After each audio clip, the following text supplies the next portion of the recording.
Hi students. Now we discuss the section 1 second question, that is examine procedural and substantive democracy. Procedural and substantive democracy. Democracy can be analyzed from various perspectives. The main approaches are to understand the democracy or procedural democracy and substantive democracy. These concepts help us to explore the nature, functioning and outcomes of the democratic system. Okay, while procedural democracy mainly focuses on the mechanics of the democratic process, whereas substantive democracy concentrates on quality and outcomes of this democratic process. Okay, both are procedural and substantive democracies. Both are integral to assess the effectiveness of the democracy. Now we will discuss clearly about these topics. Procedural democracy. It is also known as minimalist democracy or formal democracy. It focuses on the processes and procedures through which decisions are made in a democratic system. Procedural democracy mainly focus on uh, how of a democracy means such as elections, voting system, and legal framework. What is the legal framework that should be followed, ensuring the political rights are respected? What are the key features of the procedural democracy? Let's we see them. First one is free and fair elections. Procedural democracy, the central thing is existence of a regular and competitive elections in which all the citizens can not only vote but also contest. Okay, elections should be free from manipulations, fraud, and ensure that all electorates are accurately represented. Second one, in procedural democracy, the second key feature is rule of law.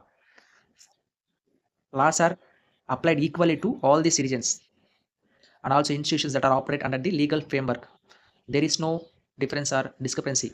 Okay, there is no discrimination. All laws should be equally applied to all the citizens and also institutions. This ensures that political process is governed by established rules rather than arbitrary power. Okay, rule of law is based on established rules. First rule should be established, then the governance should be done based on that established rules. Okay, and not on arbitrary power. Every decision should be taken or every decision should be implemented based on the established rules only. Next, political pluralism. Procedural democracy guarantees that right of the individuals to form and also to join in the political parties. Political pluralism means not a single party. There should be not be a single party. There should be multiple political parties, and also citizens can express their views in a different ways. Different citizens has different political views. Okay, this is called political pluralism. And next one is majority rule.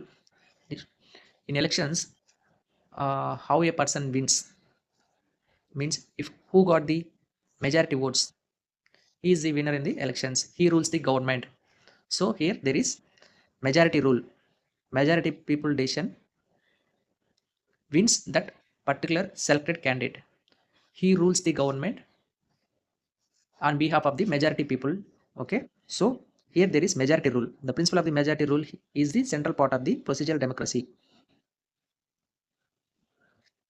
However, the procedural democracy also criticized that it is too narrow, that it focus only on technical aspects of the democratic operation without paying sufficient attention towards the outcomes of the governance or quality of the life that a citizen can expect. Okay, procedural democracy ensures participation, but it should not always be always guarantees. It should not always guarantees that these outcomes of the democratic process will result in justice, equality, or protection of the fundamental rights. Okay, now we see substantive democracy. Substantive democracy goes beyond the procedural aspect and it focuses on the outcomes. In procedural democracy, it focuses on the technical aspects of. Okay, but in substantive democracy, it not only focus on the technical aspects, it go beyond the procedural aspects. Okay, it focuses on the outcomes of the democratic governance. It is concerned with ensuring that these democratic process lead to the real, meaningful, and equitable results for the citizens. This is the overall aim of the democracy. Okay, so substantive democracy is that focus on the outcomes of the democratic process. It emphasizes the values and goals of the democracy, such as justice, equality, and protection of the rights, alongside the procedural mechanisms. That we see the key aspects of the substantive democracy. First one is social and economic equality. Substantive democracy ensures that democratic process lead to the equitable distribution of the resources and opportunities and power to all the citizens. It addresses the main issues like poverty, discrimination, and also inequality. Ensures that all citizens can enjoy the benefits of the democracy and not just the privileged people. It should enjoy by the all the citizens of the country.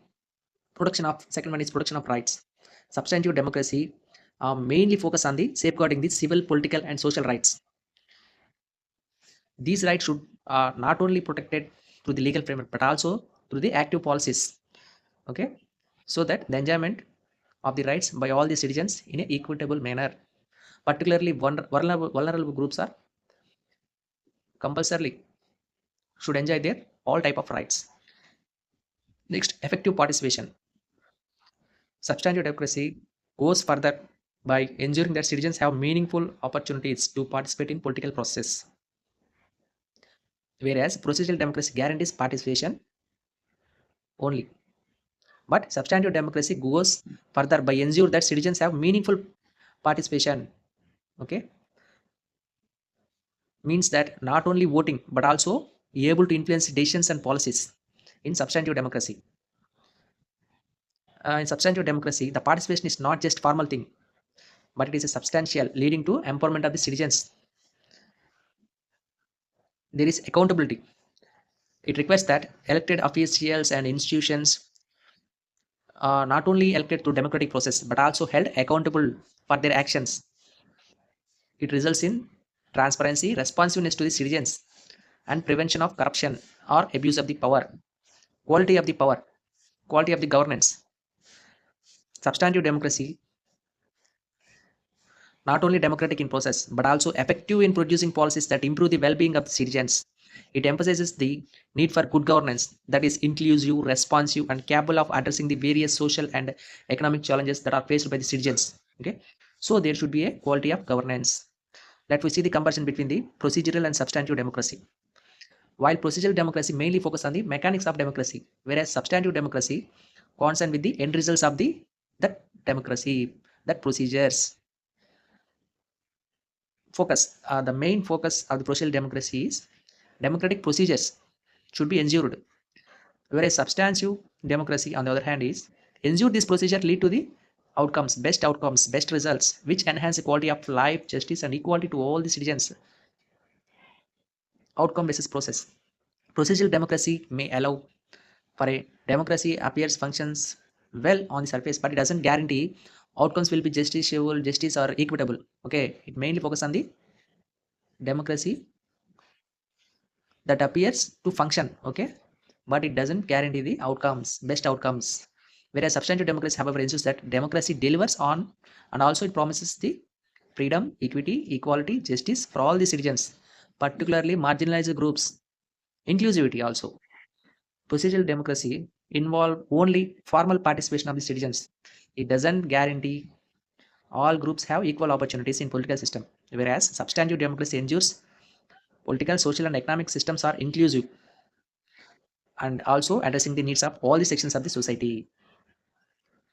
Effectiveness. Procedural democracy exists in systems, whereas where formal democratic processes are in place,